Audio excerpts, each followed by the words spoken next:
Welcome back. Today's update is one that weighs heavy on the hearts of many. A beloved figure of faith, known across generations for his powerful voice and decades-long ministry, is now fighting for his life in a hospital ICU. Let's take a closer look at what we know so far. It was a typical, serene Sunday afternoon in the home of one of America's most well-known faith leaders. The day had begun with its usual rhythm: quiet devotion, heartfelt prayer, and sacred reflection with his wife by his side.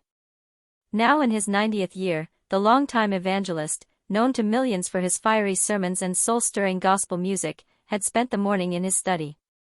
Surrounded by scripture, sermon notes, and the gentle presence of his spouse, he appeared content, perhaps even preparing for an upcoming midweek church message, as he had mentioned just days before. But peace soon gave way to panic. According to close family sources, just after their devotional time, his wife stepped away briefly to prepare some tea. Moments later, a sudden loud noise, a thud, shattered the stillness of the house. She rushed into the study and found him collapsed, motionless on the floor.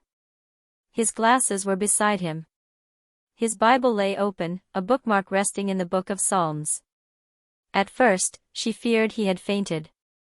But when her repeated calls went unanswered, concern turned to alarm. Trembling, she reached for her phone and called for emergency services while praying fervently under her breath. Paramedics arrived quickly and initiated CPR as she watched from the doorway, overwhelmed but unshaken in her faith. The evangelist had no recent history of heart complications, but at his age, any medical emergency is significant. As he was loaded into the ambulance, responders informed the family that his heart had stopped. It was cardiac arrest. Every second now counted. Inside the ambulance, first responders worked tirelessly, administering oxygen, initiating 4 lines, and monitoring his vitals. His son, himself a minister, followed in his vehicle, eyes locked forward but mind racing with fear.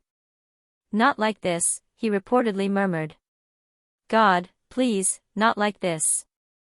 Back at the family residence, word of the incident began to spread within the inner circle of church leadership. Quiet phone calls were made. Those closest to the family were informed, though no one yet knew how serious the situation truly was. At the hospital, he was immediately rushed into emergency care. A faint pulse was detected after extended resuscitation efforts, but he remained unconscious, reliant on machines to breathe and monitor his vital signs. In the waiting room, his wife clutched her Bible and prayed silently. Their son sat close by, his hands folded, watching the wall clock tick in what felt like agonizing slow motion. Doctors confirmed he had suffered a full cardiac arrest, a total stoppage of the heart, and although his heartbeat had been revived, he had not regained consciousness. The next few hours would be critical. This was not just another patient to the hospital staff. Many instantly recognized the name. He wasn't just a preacher, he was a public figure. A man whose ministry had impacted lives across continents, filling stadiums, broadcasting worldwide, and recording dozens of gospel records. A quiet urgency filled the emergency wing. The atmosphere was thick with reverence and concern. Even those unfamiliar with his work could feel the weight of the moment. Medical staff transferred him to the ICU under a code critical alert. Machines were now doing the breathing for him. His body, frail but not broken, showed no voluntary movement. His pupils responded weakly to light, and verbal commands yielded no response. In the family consultation room, a seasoned physician addressed the situation with great care. He explained the full extent of the cardiac arrest and the current condition: ventilator-dependent, unresponsive, and deeply sedated. Medications were being administered to support heart function, but neurological damage couldn't yet be ruled out. His wife asked only one question: "Is he in pain?" The doctor's reply was quiet but comforting. "No, ma'am. He's peaceful." Family members were then allowed to visit one at a time. His son was first. As he stepped into the room, the sight of his father, once a towering presence on stage, now silent and connected to monitors, was heartbreaking. Holding his hand, he whispered, "We're not ready to let you go." Next, his wife entered. She placed a small prayer cloth gently on his chest, one he had used in healing services years ago, and kissed his forehead. "You've witnessed too many miracles to not be one more," she said softly. Back at the church campus, word of the situation continued to circulate.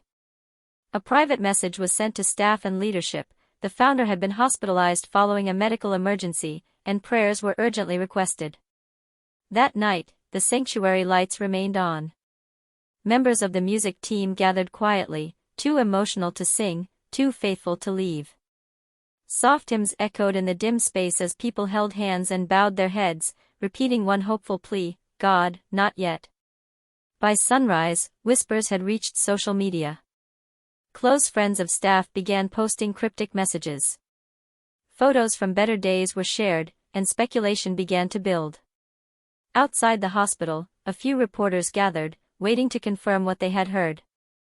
Inside, the family stayed close. Hours passed.